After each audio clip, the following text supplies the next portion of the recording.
ಮಂಗಳೂರಿನ ಹಂತಕನ 20 ಪ್ರೇಮ ಕಥೆಗಳು.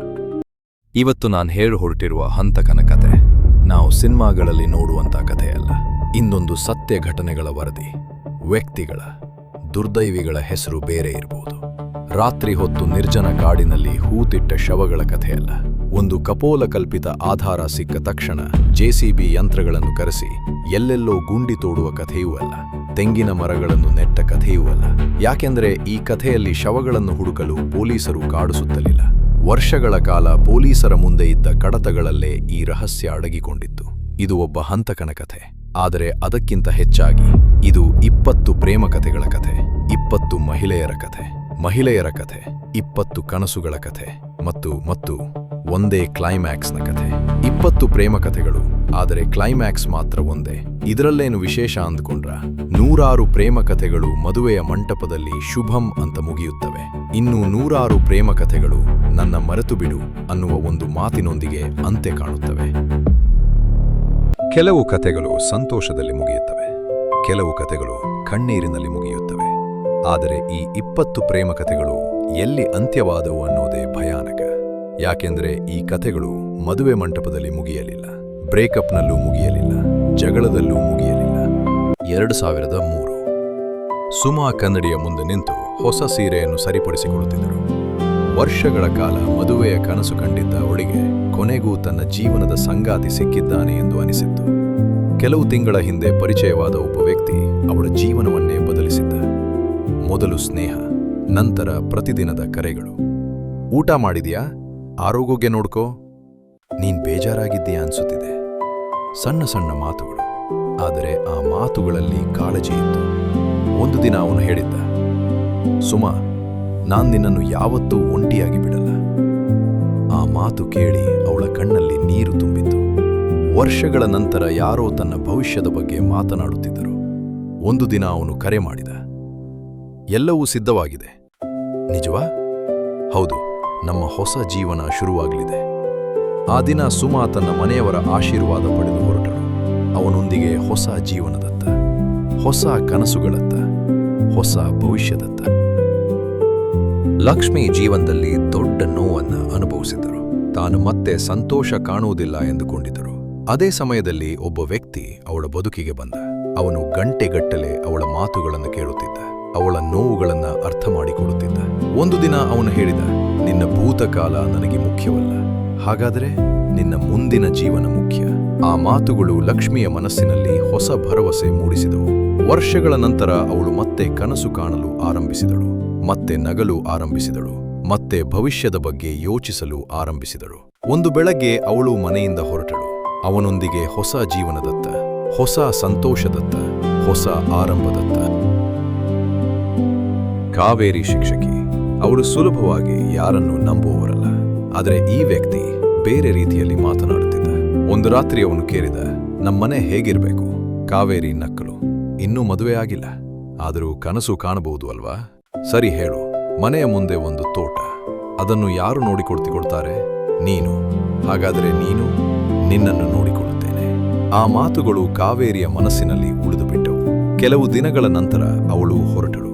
ಅವನೊಂದಿಗೆ ಹೊಸ ಜೀವನದತ್ತ, ಹೊಸ ಭರವಸೆಯತ್ತ, ಹೊಸ ಕನಸುಗಳತ್ತ. ಮಂಗಳೂರಿನ ಬಸ್ ನಿಲ್ದಾಣ. ಸಾರ್ವಜನಿಕ ಶೌಚಾಲಯದ ಬಳಿ ಜನರು ಗುಂಪುಗೂಡಿದ್ದರು. ಯಾರೋ ಮಹಿಳೆ ಬಿದ್ದಿದ್ದಾರೆ, ಬೇಗ ಆಂಬ್ಯುಲೆನ್ಸ್ ಕರೆ ಮಾಡಿ. ಸ್ವಲ್ಪ ಹೊತ್ತಿನ ನಂತರ ಪೊಲೀಸರು ಬಂದರು. ಮೊದಲ ನೋಟಕ್ಕೆ ಇದು ಹೃದಯಾಘಾತದಂತೆ ಕಾಣಿಸಿತು, ಅಥವಾ ಹಠಾತ್ ಆರೋಗ್ಯ ಸಮಸ್ಯೆಯಂತೆ. ಕೆಲವು ದಿನಗಳ ನಂತರ ಪ್ರಕರಣ ಕಡತಗಳಲ್ಲಿ ಸೇರಿಹೋಯಿತು. ಆದರೆ ಇದೇ ರೀತಿಯ ಮತ್ತೊಂದು ಘಟನೆ, ಮತ್ತೊಂದು ಮಹಿಳೆ, ಮತ್ತೊಂದು ಸಾರ್ವಜನಿಕ ಶೌಚಾಲಯ, ಮತ್ತೆ ಅದೇ ಗೊಂದಲ, ಮತ್ತೆ ಅದೇ ಉತ್ತರ ಸಿಗದ ಸಾವು. ನಂತರ 3ನೇ ಪ್ರಕರಣ, ಮತ್ತೊಂದು ಮಹಿಳೆ, ಮತ್ತೆ ಸಾರ್ವಜನಿಕ ಶೌಚಾಲಯ. ಸುಮಾ, ಲಕ್ಷ್ಮಿ, ಕಾವೇರಿ, 3 ಮಹಿಳೆಯರು, 3 ಪ್ರೇಮ ಕಥೆಗಳು, 3 ಬದುಕುಗಳು, ಆದರೆ ಒಂದೇ ರೀತಿಯ ಅಂತ್ಯ. ಜನರ ಮನಸ್ಸಿನಲ್ಲಿ ಪ್ರಶ್ನೆ ಹುಟ್ಟತೊಡಗಿತು. ಇದು ಕೇವಲ ಕಾಕತಾಳೀಯವೇ, ಅಥವಾ ಜನರಿಗೆ ಗೊತ್ತಿಲ್ಲದ ಯಾವುದಾದರೂ ಹೊಸ ಕಾಯಿಲೆಯೇ? ವರ್ಷಗಳು ಕಳೆಯತೊಡಗಿದವು, ಆದರೆ ಉತ್ತರ ಸಿಗಲಿಲ್ಲ. ಬದಲಾಗಿ ಇಂತಹ ಪ್ರಕರಣಗಳ ಸಂಖ್ಯೆ ಹೆಚ್ಚಾಗತೊಡಗಿತು. 1, 2, 5, 10, 15, ಕೊನೆಗೆ 20 ಮಹಿಳೆಯರು, 20 ಕುಟುಂಬಗಳು, 20 ಅಪೂರ್ಣ ಕನಸುಗಳು. ಆದರೂ ಯಾರೂ ಈ ಪ್ರಕರಣಗಳನ್ನು ಒಂದೇ ಕಥೆಯ ಭಾಗವೆಂದು ನೋಡಿರಲಿಲ್ಲ.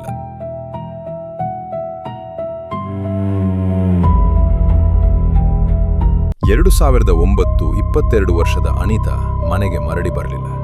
ಅವಳು ಕುಟುಂಬಕ್ಕೆ ಹೇಳಿದರು, ನಾನು ಒಬ್ಬರನ್ನು ಭೇಟಿಯಾಗಲು ಹೋಗ್ತಿದ್ದೀನಿ, ಅವ್ರು ನನ್ನನ್ನು ಮದುವೆ ಆಗ್ತಾರೆ. ದಿನಗಳು ಕರೆದವು, ಅನಿತಾ ಬಂದಿಲ್ಲ. ಕುಟುಂಬ ಸುಮ್ಮನಿರಲಿಲ್ಲ. ಅವರು ಪೊಲೀಸರನ್ನು ಮತ್ತೆ ಮತ್ತೆ ಒತ್ತಾಯಿಸಿದರು. ಪೊಲೀಸರು ಅನಿತಾಳ ಕರೆ ದಾಖಲೆಗಳನ್ನು ಪರಿಶೀಲಿಸಲು ಆರಂಭಿಸಿದರು. ಅಲ್ಲೇ ಮೊದಲ ಕೊಂಡಿ ಸಿಕ್ಕಿತು, ಒಂದು ಸಂಖ್ಯೆ.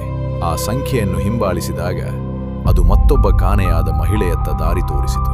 ಆ ಮಹಿಳೆಯ ಕರೆ ದಾಖಲೆಗಳು ಇನ್ನೊಬ್ಬ ಮಹಿಳೆಯತ್ತ. ಹೀಗೆ ಒಂದು ಸರಪಳಿ ರೂಪುಗೊಳ್ಳತೊಡಗಿತು.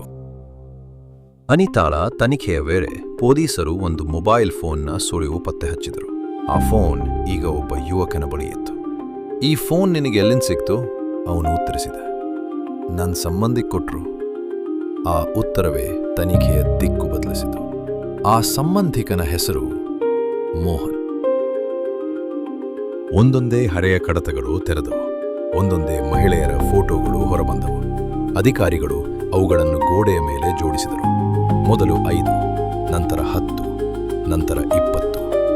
ಆಗ ಅವರಿಗೆ ಅರ್ಥವಾಯಿತು, ಇವು 20 ಪ್ರಕರಣಗಳಲ್ಲ, ಒಂದೇ ಕಥೆಯ 20 ಅಧ್ಯಾಯಗಳು. ಮೋಹನನನ್ನು ವಿಚಾರಣೆಗಾಗಿ ಕರೆತರಲಾಯಿತು. ಮೊದಲಿಗೆ ಅವನು ಎಲ್ಲವನ್ನೂ ನಿರಾಕರಿಸಿದ. ಗೊತ್ತಿಲ್ಲ, ಪರಿಚಯವಿಲ್ಲ, ನೆನಪಿಲ್ಲ.